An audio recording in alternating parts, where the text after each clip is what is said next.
و حرکت داشته باشیم که این قدر نعمت زیادی که خداوند برای ما داده است قدر نعمت های خدا را بدانیم، شکرانه نعمت ها را به جا بیاریم که آخر خداوند حتما ما را از این نعمت مش میپرسه. برادران عزیز، حتما در روز قیامت خداوند میپرسه که ای انسان، من برای تو لحظه های عمر دادم، عمر تو در چه کار فنا کردی؟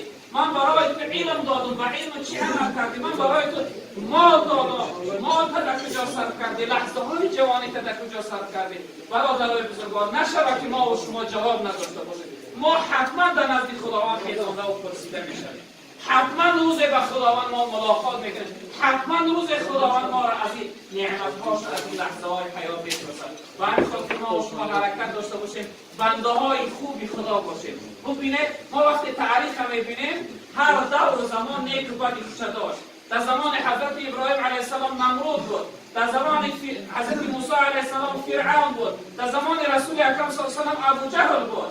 نشود خدای نخواسته که ما در دور زمان فرعون، ابو جهل، نمرود دور زمان باشیم.